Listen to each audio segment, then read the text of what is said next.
let me know in the chat box if you can hear us okay. And also let me know if my voice is too loud, because we've been having a really rough life this week. We've been sitting in the jacuzzi for hours on end, and I got so much water in my ear, it won't drain. So I feel like I'm like speaking funny. We were at a party last night, while like get together in the campground, and everyone kept leaning in. I'm like, I feel like I'm screaming. And they're like, I can't hear you. Oh, okay. So welcome. We are so excited that you're here. And I feel really bad because some people messaged me and said, what time is it? And I said, what time were we doing this? And I said, oh, it's at 11 o'clock Eastern time. Well, Gabby last night went to bed. She's like, no, it's at 10 o'clock, Mom. I told you it's at 10 o'clock. So some people might show up halfway through this, or, well, we're hoping to get through it in an hour. But I talk a lot, as you can tell. And so it might take me slightly longer than an hour to get through all of this.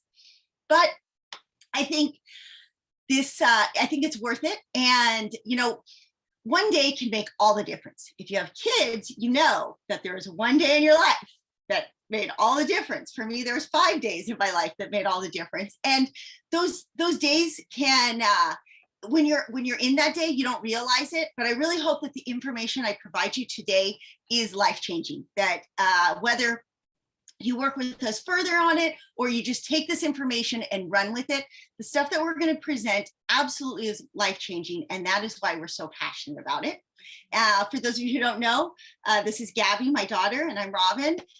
We're going to talk a little bit more about our backstory and why we're passionate in a second. But as I give everyone a chance to join us, I wanted to really focus on my shirt, because we're going to talk a little bit about Enneagram 8, but Gabby bought me this shirt for my birthday this year, and I don't wear it nearly enough because it's a little tight, but I love this shirt because it pretty much sums me up, but it also sums up what I'm going to talk about today. It says, Enneagram 8, here's what you need to do. And my Enneagram 8 is so a part of me, in that I just see things differently than the world, and I'm not afraid to just charge and do it. But not everybody is as accepting of that. We weren't raised to be so bold and brave and outspoken. And because of the stuff I'm going to present today, it's helped me be much more approachable to the world. And I've softened and understood that everyone's at a different starting place. And so going into this presentation, I want you to know that one, it means a lot to me that you're here. And two, I'm really empathetic to the fact that you don't have maybe the same knowledge base that I have. You didn't have the same experiences, and maybe not the same skill set. So with that in mind, be compassionate to yourself in knowing that what you don't know is your biggest asset. Like that's your room for growth. That's where you can make a difference in your own life, is where you step into the places, your own blind spots. And so my aggressive or my assertive type 8 might come across like, ooh, Robin, like, no, but I'm trying to protect this part of my ego or this part of myself. It's like, it's gotten me this far. And I agree. Everything that you have up until this moment in your life is something wonderful, but it's not something that you always have to carry forward with you. And being open-minded and curious to what we don't know about ourselves, or those things that we maybe know but we don't really want to touch on, that's where the magic in the world is going to happen going forward. So did I cover most of the, I had more, but I haven't let Gabby talk for a second. She could probably go for 2 hours without any slideshow, without anything. She could keep going. You're going to love this slideshow. Gabby gets all the credit. She designed it beautifully. She has this great talent, and she went through it with me. Okay, we're going to do this and this. I'm like, yeah, I'm good. Just show me the slide. I'm like, we're roll. We got this. Yeah. Do you want me to cover a couple? Let me see. If you want, I can start sharing our screen, and we can. Well, let me add one more thing I want to, before we get started, because I have so much exciting information, but also so much. I'm going to be making the assumption that you kind of are awake to the state of the world. And my job in this webinar is not to, in fact, you can go to this slide. It's okay if you want. We're going to go ahead, as I'm talking, we're going to go ahead and screen. Let's get this started, and then I'll start that part.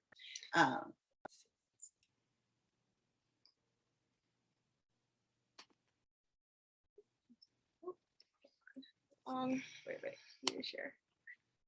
That's weird. It did not select the right window. For a second, as Gabby's getting that set up, make sure, I highly recommend you have something to take some notes on, because you are 30% more likely to retain something if you write it down as opposed to typing it. So that's okay, don't worry. Go ahead and fix it. As I can just ramble and ramble. And this is our first time to use this app as. There we go.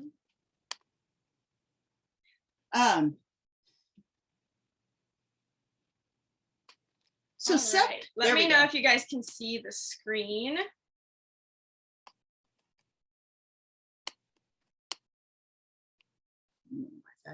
This one? Okay, Lynn said you could hear. Yeah, can you guys see the screen okay? You see our slide?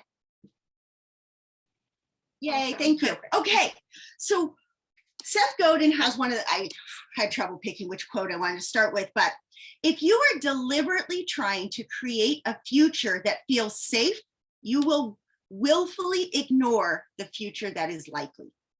And I start with that because most of us, I think if you're here, you're pretty awake to what's going on. But my job is not to necessarily tell you, oh my gosh, you guys don't understand. There's tornado coming and it's going to blow down all these things. That's not what I'm here for. What I'm here for is so that if and when you do see like, ooh, there's some major red flags up ahead in the distance, and I want to have the strongest, most empowered skill set to handle that. That's my job. That's my role. That's my passion, our passion. We're trying to empower you in lots of different ways. Most importantly in mindset, but also in physical health and being able to not just react to life, but kind of reclaim your life. If you can reclaim it now before disaster approaches or hardship approaches, then you're going to be so much calmer. I mean, that's really a lot of it. I'm not going to go into a lot of detail of how I felt when first COVID hit, and I discovered kind of the truth behind all of it really fast, and I felt so alone. Well, right now, when people wake up, yes, I'll send the quote that I said in the email after this as a wrap up. That way you can, or maybe you can type it in right there. While you talk, I'll take it. Okay, and so it was really, it was scary for about a month, 2 months. It took actually until about September where I saw other people knew what was going on and I didn't feel so alone. But that first, man, I was so scared and I felt alone in like, but you guys don't understand. You're talking about this and this is happening. Now it's pretty obvious and so many people are talking about it. Again, what the scope of that is, doesn't matter. The skill set is all that we care about right now and trying to make it so that we have that skill set. We went in 2016, we went to Europe as a family, 5 kids, my husband and I, we flew to Europe with a backpack each. And it was to know that all you needed was what was on your back for 6 months. That was really empowering. And I had no idea that skill set was going to transfer over to what we're doing right now. And that's why I'm stepping in and like, okay, it's time. I know how to be resilient. I've trained myself in being resilient. I've trained the kids to be resilient. We have no problem that it's like, hey, we don't have food for this hike, or we only have this, we got to share this. Great. No, my kids might be like, again. And they might, the next hike, take it upon themselves to pack instead of relying on me. Or we might sleep on an airport floor and they're like, okay, well, this time I'm gonna make sure I'm gonna have a sleeping bag. So at least if I sleep on an airport floor, I'm ready, I'm prepared. That type of, we're not wanting that, but that type of resiliency so that when you are in these states of stress, that you don't get stressed out, that you have this calm, resilient focus. Okay, and that's what we're gonna talk about today. Okay, so this kind of already gave you guys a bit of a welcome, but what we are going to share with you guys in this webinar, we want to share with you some research to back all these ideas that we talk about with mindset, some reasons why it's not just, you have to change your mind and transform your become a magnetic attractor. It's not just this manifestation juju. We want to give you guys some research to show you guys why it is honestly why we're set up for failure on a neurological level, but how we can actually shift that and transform that. And we want to give some inspiration on how you guys can do that, and so that you can wake up excited to start each day. And that's so important. Waking up to start to be excited, even in the midst of chaos, or even it's in the midst of uncertainty. Right now, we're going to hopefully by the end of this presentation, you're going to be able to be like, I feel uncertainty, because there are definitely no certainties. There's probabilities, but there's nothing certain yet. And to be like, okay, I see this uncertainty, but that's okay, because I know I have this strength that I can play off of. Keep it going. Sorry. Go ahead. Okay, so we kind of covered this. For us personally, we've in the last 2 years, we've dealt with a lot of limiting beliefs, and I guess you could say fear and stress and anxiety about what's happening on macro levels of the world. We worry about economics a lot, and so whatever it is that you feel that you're worried about, concerned about, I think most of us have something that we're stressed about, especially in this day and age. So if you thought to yourself things like, I feel alone in what I see in the world today, or I'm angry about certain regulations that are being imposed upon me, then this webinar is absolutely for you. We're going to help you break out of that victim paradigm, because no matter what it is that you see happening in the world, whatever version of it that you feel is happening to you, it all comes down to the fact that we are not victims to the external. We can absolutely shift it and become creators, which is what this is all about. Last weekend, you may or may not know, I went to a Bitcoin and sovereignty conference. And, the overall theme of the entire conference was build the world you want. Okay. And that's why we're doing this, because I want to help build the world for my kids, and I want to build the world for my grandkids. And so it's really important to me to do that. And after it was, change the money, change the individual, change the world. And I'm not the best at telling, maybe eventually how to change the money. Yeah, Bitcoin plays a role in that, and a lot of other things, but it's really like, I go, oh wait, I know. We were at a party last night, like you said, and we're sitting with all these other RVers, and it's not the first time I get it over and over and over again. People are like, your kids are different. Yeah, they're different. I don't do it to boost my ego or anything. I feel proud and satisfied, but it was absolutely intentional, that you want to be able to create not even just resiliency, but it's like kind-heartedness. And to do that, we have to build up our individual self-worth, because in the end, what happened was my kids stayed out of the system, and they ended up in an environment where they could focus on their own self-worth, creativity, passions, identify purpose. All those things that we're going to talk about today were really important. And in this sovereignty conference, there's 6 things that they talked about. Education, surrounding yourself by experts and people that you can trust, wealth, health, community, security, freedom. If you don't mind, will you just throw those 6 ones in the chat? Those are things you want to be thinking about. Now, why you're here today is not to actually work on any of those 6 things. It's to lay the foundation on what you need to work on those things, because being an empowered mindset relies on having a little bit of intention, not a little, like a lot of intention on where you want to see the world that you're trying to create, and where your desires lie, and what worthiness issues are going to prevent that, and making sure you have aligned action. Okay, so I kind of give you the cliff notes. That's where we're going in this next section. You can go. Yeah, those 6, education. Okay. Just to give you a little idea, because I want you also, remember, we're taking mindset, and I want you to think about, how can my mindset affect education? Who am I following? How can my mindset affect, what am I doing to protect my assets? What am I doing to protect my health? I mean, that's going to be I'll probably do one with Victor on just purely health in the next couple of weeks, because that's a big one. Okay, so we want to build the world that we want. And I'm doing it with Gabby because she's such a brilliant mind when it comes to all this stuff. I would never be able to do this alone. So we're going to talk about exact steps that you can do to make it so that you live an empowered life and you can shift your reality to something greater. And it's very important for you to understand that where you are is amazing. Please soak that in. Where you are, there's not at all any sense of failure. It's just a place where you can propel yourself to the next level. So if you guys don't know us already, I'm sure you guys know us from either Nomads with a Purpose, or you follow us on Making Mindfulness Fun. But we started Nomads with a Purpose when I was only 16 years old, and we were on a RV road trip for 6 months through Europe.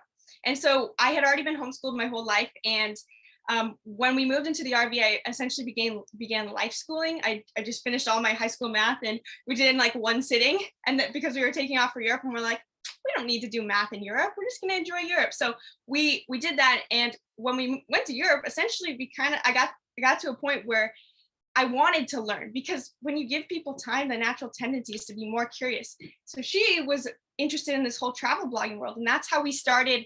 I had all this time on my hands, and she wanted to kind of start her own business too. So we worked together to create Nomads with a Purpose, which is how many of you probably found us. But in the last year, we also started a second brand called Making Mindfulness Fun. And at Making Mindfulness Fun, our aim is truly what we feel our purpose is, because Nomads with a Purpose is great. We love that we get to reach more people, but our passion is about helping you expand your consciousness. So our aim with this webinar and with everything we create is to help you on your journey to higher consciousness, because we want you to be able to experience more joy and love and emotional liberation.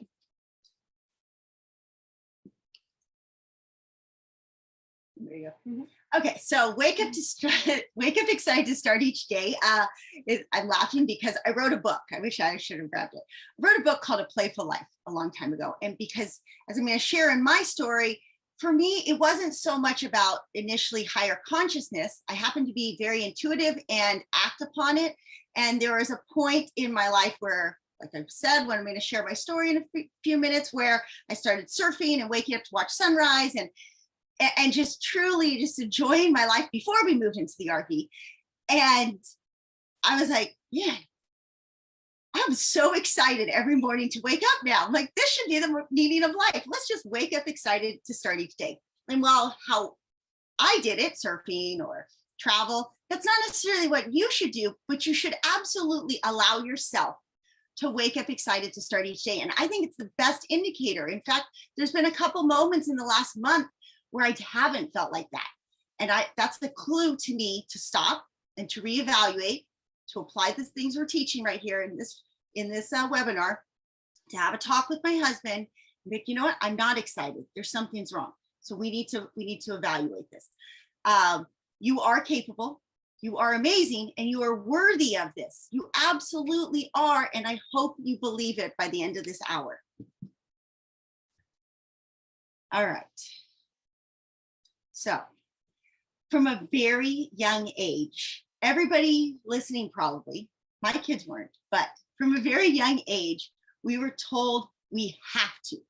We have to go to school. We have to go to college. We have to have a career. We have to make relationships look like they're just so easy, picture perfect. You know, post a picture on Instagram on your anniversary. I just love my soulmate. We have to have this beautiful house and make sure our kids are getting good grades and that they're on the top sports teams, and that they're, when they go to that gymnastics meet, that they get a gold medal. And we have to do it without looking stressed out at all.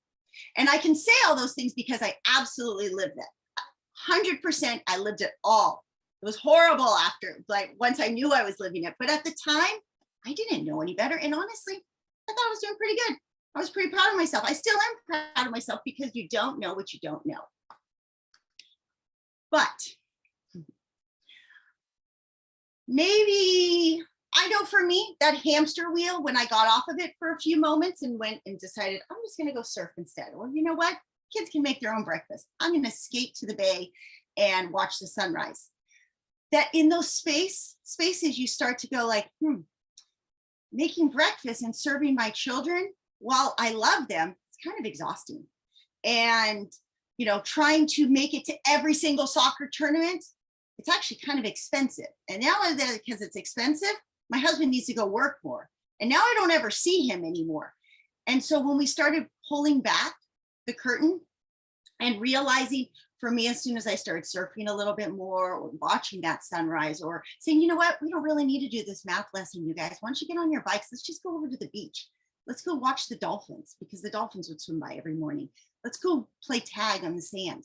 All of a sudden, you start to strip away those obligations. You're like, wow, my lungs, they feel good. My shoulders, they feel good. Like this weight of the world is coming off of me.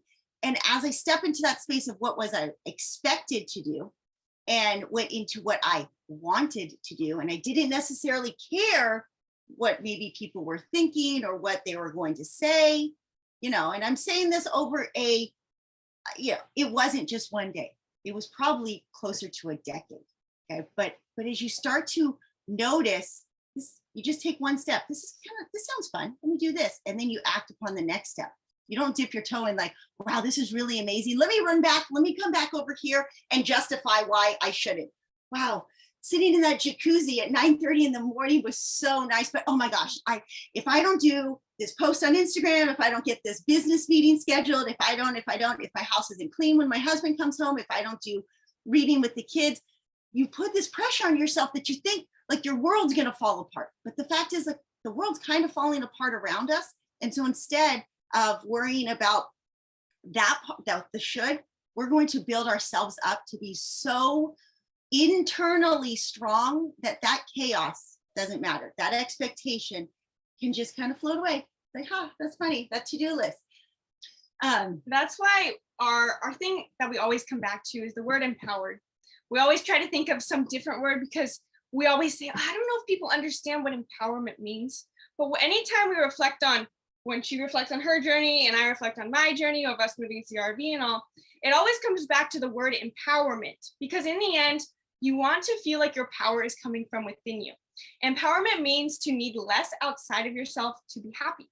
And as I'm going to share right now, like, that doesn't mean you can't want things. It just means that you, in and of yourself, make yourself happy. We have intrinsic power coming from within us, and we get to decide where we expend that power and where we want to pursue our desires and our dreams.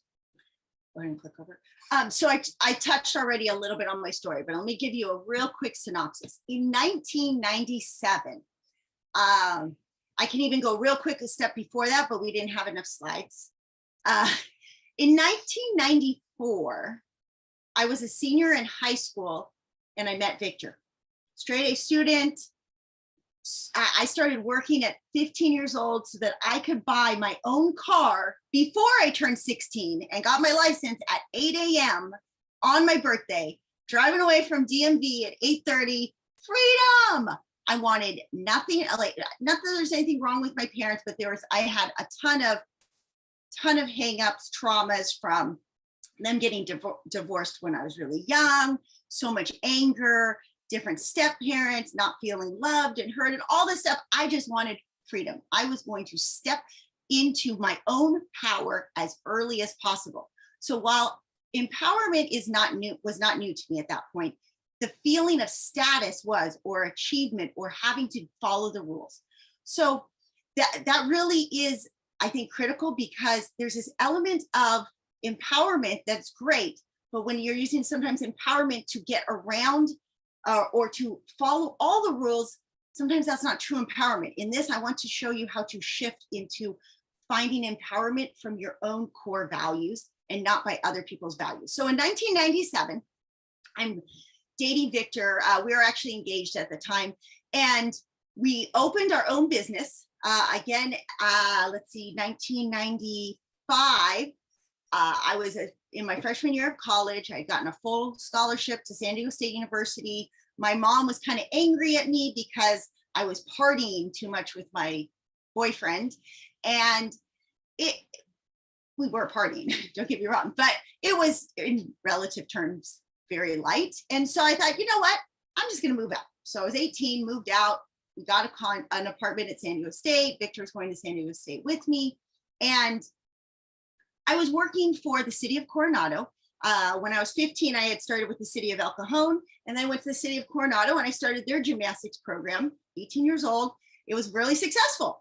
And I was getting paid like, which actually in these days, I think I was getting paid 12 or 13 an hour, which is pretty good back then. But I went in and I thought, you know what? I'm doing the math. I brought in like 150 students to this program. I run it all. I do it all. They should be giving me a cut. And so I walked in and sat down with the city manager. And I'm like, you know, you guys should be giving me a percentage. And of course, it works for the city. And he's like, yeah, we can't do that. That doesn't happen here. I'm like, okay, that's fine. Well, I'm just going to go open my own business. And so I said, hey, Victor, the Chamber of Commerce is having a mixer. And at this time, I was probably, I was about to turn 20. I was 19 still. And we're sitting there having a little mixer, kind of like last night. And a guy goes, I know the building for you.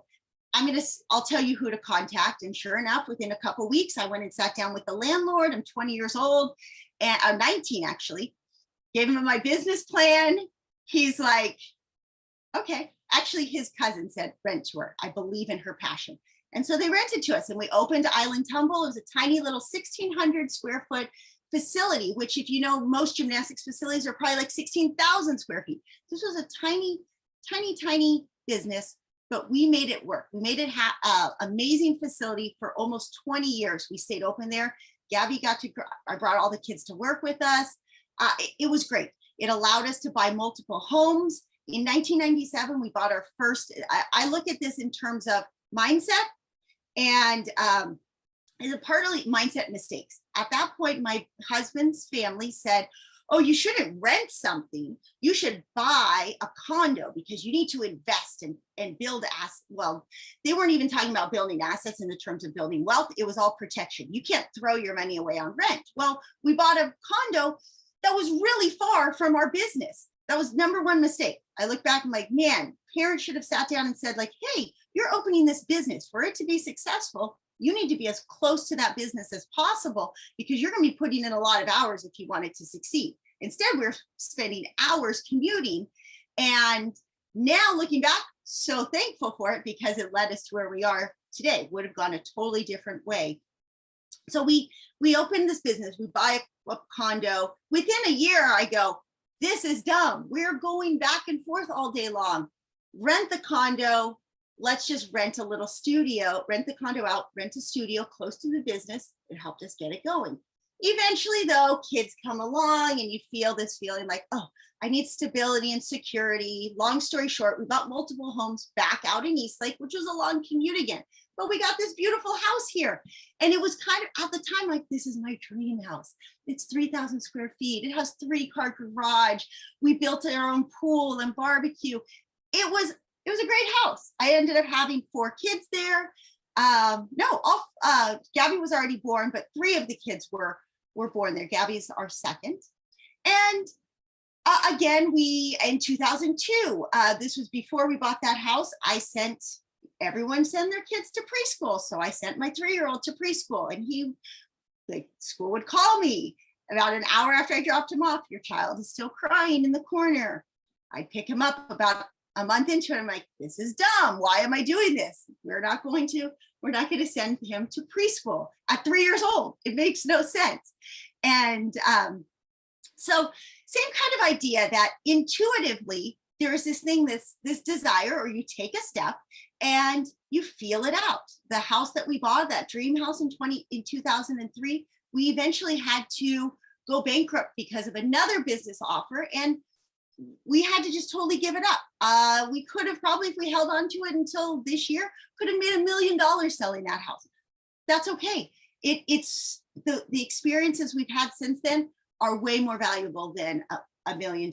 But in 2009, my husband had severe adrenal exhaustion. That's a platform he talks about. If you or someone you love gets to the point where they're just wired and tired, anxious, depressed. I mean, he would become just crying all the time out of nowhere. He couldn't he couldn't manage his blood sugars, all these things. And it took, at the time, we didn't have much information. So I said to him, I kind of took on the role of researching and finding answers. And eventually, over the course of about 6 months to a year, we started to heal him. But I was like, I need to change our life. And so we bought an RV and started exploring. And again, it was like stepping into intuition. This feels wrong. Let's try something else. Let's take this experiment. And that's kind of where we are, where we're starting at as far as RV life. We didn't go camping before then. We had never. And since then, all we do is go and search out adventure. In 2012, we finally, we tried to open a business closer to where our house was. It was a beautiful facility, but a complete failure. And it was a complete failure because we didn't have the skill set that we're teaching today. Yes, I would step into like, hey, let's try it. But my husband had no idea what he wanted. He had no awareness to who he was, how his brain worked, what he wanted out of life. He just reacted to the world around him. And so because of that, we got ourselves in a bad situation, and it could have been an amazing business, but instead we had to go bankrupt on it because we couldn't cover our lease. And then because of that, we lost everything else. We lost the first motorhome we had because of it. We lost the house. We had a lot of things.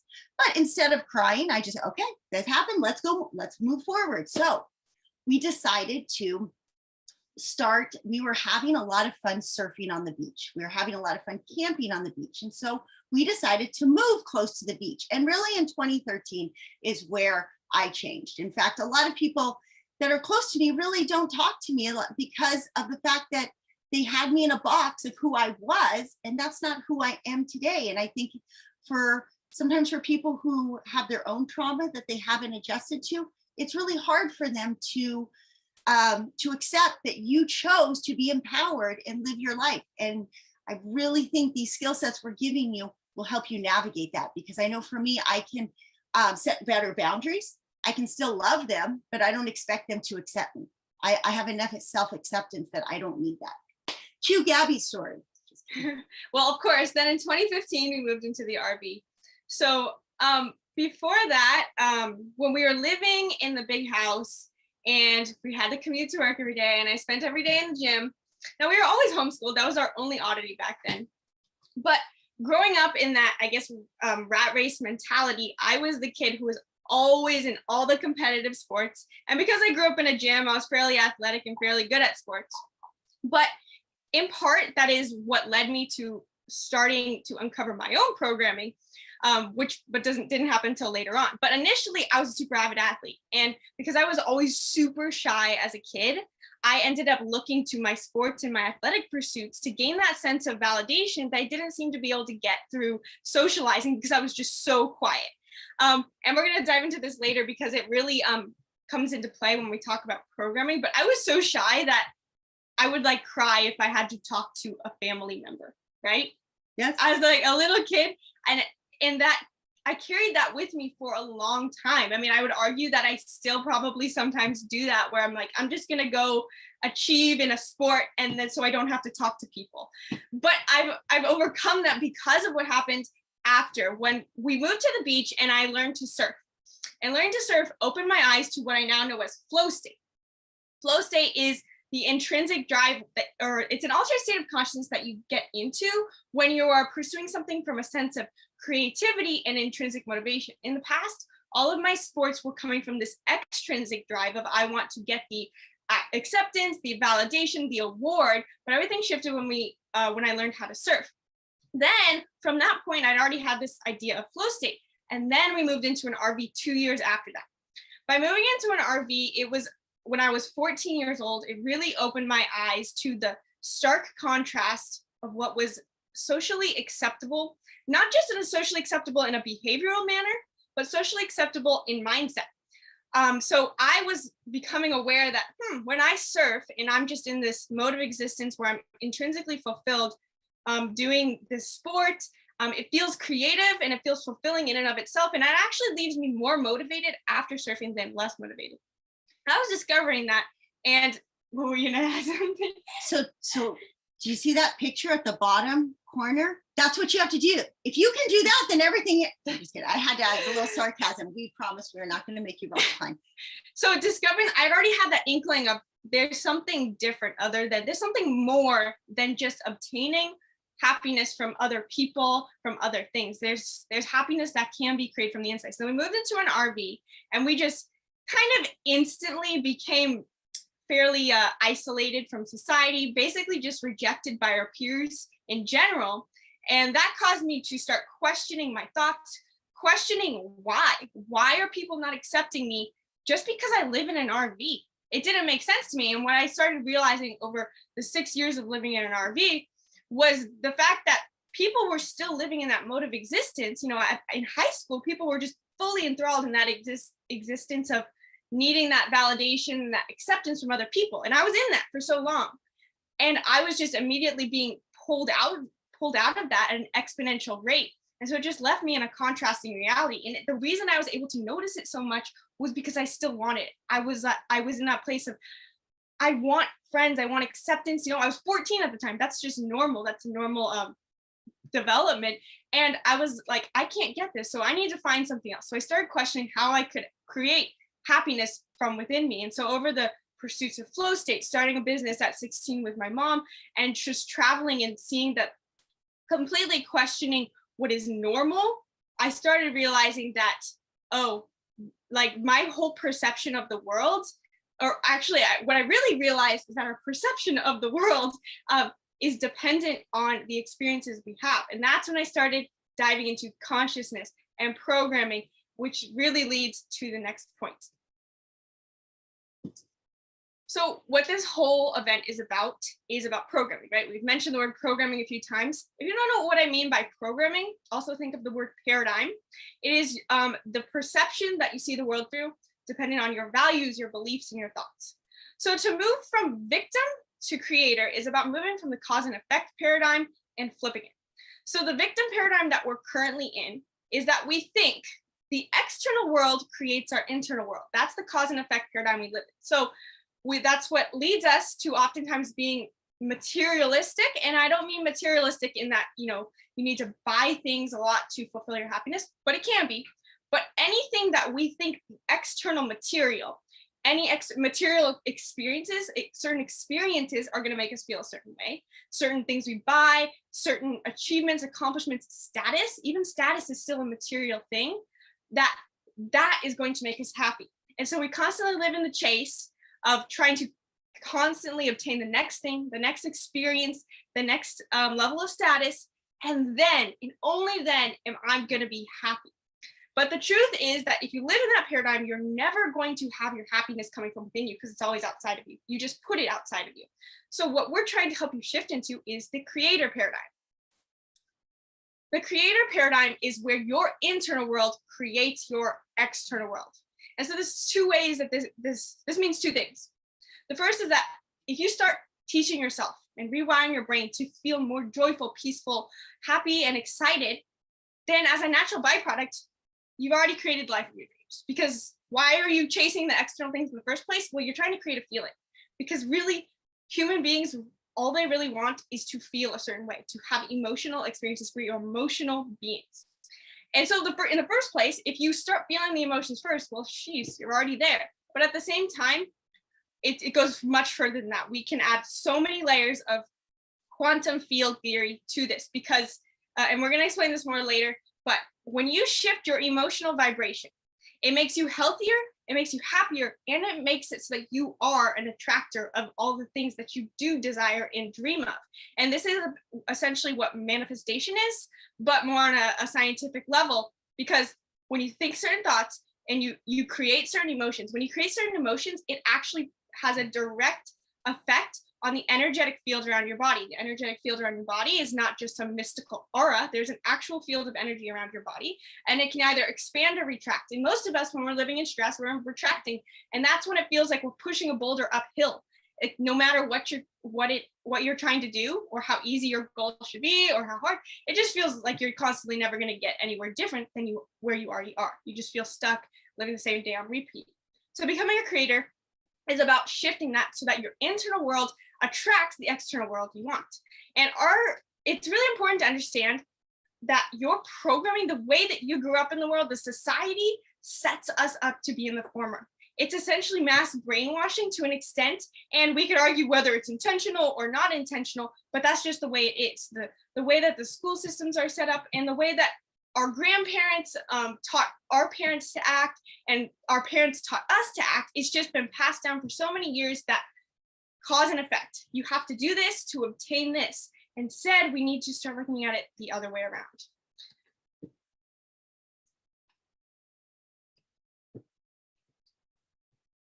Okay, so, sorry. Remember when, let me clear my throat all the way. When I said the other day, I woke up and I'm like, oh, I'm not excited. I need to reevaluate. I need to talk to my husband and go, why am I not excited? And the problem becomes that it wasn't that I wasn't excited because I'm in the beautiful Florida Keys and I'm sitting in a jacuzzi. Those are all external. The reason I wasn't excited was because I was losing that feeling of newness. I was getting trapped in a feeling of stagnation. I was losing what I value a lot as a type 8 is challenge. I was feeling this. We've been traveling through Florida. It's beautiful, but that is not the type of travel that I've learned to like. And this is also why we focus so much on making mindfulness fun and not as much on nomads. Because while travel can be fulfilling, it really for us provided just an environment to identify what was fulfilling. And for at least the two of our Enneagrams, travel based on adventure was really what we were seeking. I needed the newness. I needed the challenge of finding new places. People ask us all the time, like, do you boondock? Well, we actually don't boondock that much, because a lot of people, there's nothing wrong with it. They full-time RV. They're maybe a type 9 and they like a little bit more ease and chill and peace in their life, and they're really happy to just pull up into a big parking lot or a dirt lot, and all right, life is just going to be chill and easy for 2 weeks. That is the antithesis of waking up excited for me. But this is part of what we're teaching, is like how to identify what that core value. For Gabby, sports could be a really good thing, or they could have been a really bad thing. When it was about how many goals do I score? How many medals do I get? It wasn't necessarily a good thing. What do my teammates think of me? Wasn't good. But when it was like, how can I drop in a bigger wave so that I feel this sense of achievement inside? How can I climb something a little harder so I can feel this sense of personal achievement? It shifts. So this is what we're going to do. It's not your fault that you've been trained to look for the external validation. That's what everything in society is built upon, right? And your parents, they didn't know any better. My parents did not give me this tool. They really didn't, and they don't understand even what I'm talking about when I talk about coming from an internal value system. They still, like, my mom will still say, like, well, you need a house. The house is security. The house is stability. You need, well, your kids need an education. She's not looking at, are they educated? She's like, they need that thing. There's that thing out there called education, and you need to get it for them, because then they won't have that house. And what job are they going to get? Because, she's making all these assumptions because of her programming. And, teachers don't know any better. They went through their own programming. They're like, well, I'm just supposed to teach this curriculum. Before I was teaching history, now I'm teaching critical race theory. We're not taught to question. We're not taught to ask why. We're not taught to be curious, right? If you're here, I know you're not like that, because nobody would follow me follow us without having some element of this that speaks to them. You have to be curious to be here to begin with. Okay, you already know you have this sense of creativity within that you're waiting for somebody to give you permission to take to the next level.